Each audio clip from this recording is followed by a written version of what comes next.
Hey, Natasha. This is Abigail. So I hate my husband's best friend. That's not the secret. He comes over and drinks with my husband, like once a month or more, and he gets all drunk, and he's very conservative. I'm very liberal, and he'll like attack me about different topics, and whether I engage or I just walk away, I find myself like super upset about it and like spinning out about it. My secret is that I went on Dear Chelsea Handler's podcast, talking about this problem to her and her special guest so they could help me. And my husband and his best friend will never listen to that podcast. And so that's my secret, that I can't tell my husband how excited I was to be on Dear Chelsea because I was actually talking bad about his best friend. Okay, thanks. Bye. Wait, this is kind of a rude secret. Well, it's also like maybe you're a little bit overdoing it on the advice podcast. I don't know. I'm just thinking out loud here. I'm not trying to discourage you from listening to this one. Her secret is that she went on Dear Chelsea and told a secret. But and talked shit about her husband's best friend. I mean, this not that she was asking for advice, but this is very simple. If you want this to end, just leave. I'm sure this is what Chelsea and her special guest said. Just go out. Every time he's coming over, leave for the night. Go do your own thing. You don't ever have to see him. Don't hang out with him. It's such an obvious thing to do. Why would you go hang out with someone you hate? I would never do that. If I hated your friend and you had her over exactly once a month to drink, I'd be like, oh, it's that night. Bye. Maybe she's secretly attracted to him. Maybe so. She wants some of that good old MAGA dick. You can also just say like, let me know. You always tell me when your friends are coming over. Let me know when general, Hoyt is that's coming nice over. To know. Like, let me know when Tucker's going to come by, and I'm going to leave. I mean, it's so simple. Yeah, I think if your significant other has like a lot of male energy friends, I think you're all in your right to ask. By the way, go ahead and give us a call back and let us know if Chelsea and her special guest gave you the kind of searing advice that we gave you. Because if they didn't, I think you should switch over full time and join the Patreon. All right, let's hear another secret. Hey, y'all. So I have a story/secret that happened in like high school. My best friend at the time was dating this guy at her high school, but she only like saw him in private because she low-key thought he was kind of ugly. But it was due mainly because of the clothes he wore.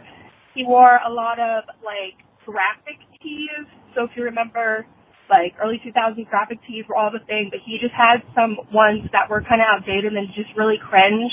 Like there was this one in particular that I remember that had the word dubstep written all across the front and like many times, and then highlighted the word diagonally again, dubstep, along with a lot of other just terrible t-shirts.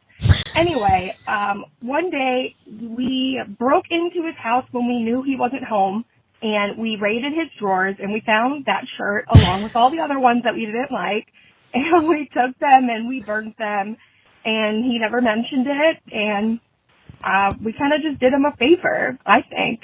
And then she was kind of better off with him at school because he was no longer in his embarrassing t-shirt. So that's it. Thanks, guys. I love your podcast. Bye. Let's do it. Hey, Natasha, and hey, Moshe. First of all, big fan of both of you. Thank you. Moshe, Chance is awesome, and Natasha, you're just all around great. So my secret is I have been living out west for the past 20-ish years, and then I moved back to New York, which is where a lot of my family is, and been, trying to meet friends and trying to have some sex and stuff. Let's do a couple more gone? before we go, call it a night. All right, here's one. Dear Natasha and Mosha, I am in desperate need of advice and a good laugh. I have this great job that offers a lot of security and good benefits and has afforded me some comfort in my life. I relocated for this job, and overall my work and personal life have improved. My problem is that I loathe my coworker. This person was hired from within, and I've been working with them for a year now. This person is a full-grown adult, but mentally I feel like I work with a teenager. They have little work and life experience. Don't have to judge exactly. They're emotional and moody. Their quality of work is completely mediocre. They won't think for themselves. They take everything said figuratively, so they get offended easily, and no sense of humor. Okay, they're 23. I'm just kidding. Natasha, alienating our fan base one listener at a time. No, but I think the person's just trying to say that they're younger than them. Okay. This person is my only coworker in the department and we have to work very closely together. If they make a mistake and I demonstrate the way to correct it, I'm met with attitudes and defensiveness, or worse, with tears. Okay, yeah, they're young. If another coworker approaches them with a question, they just push the person off to me to resolve, or they act annoyed. I have started filtering any of their mistakes through our boss, and they cried when he addressed it with them. Mind you, these are small, easily fixable mistakes, nothing anyone would get fired over. This person still completes their work in time, so these are issues management will not deal with. It's more a personality/energy difference. I mentally try to remind myself I have to accept this person's shortcomings and work around it, but they act smug and defensive, and it makes it so disdainful of them. It makes me so disdainful of them. How do I maintain my sanity working so closely with such a child? Leaving this job is not an option at the moment. I am not in a position where I can be moved. I'm writing to you because I need some outside perspective. My partner and friends are tired of hearing me vent about this person. God. Cheers, desperate worker.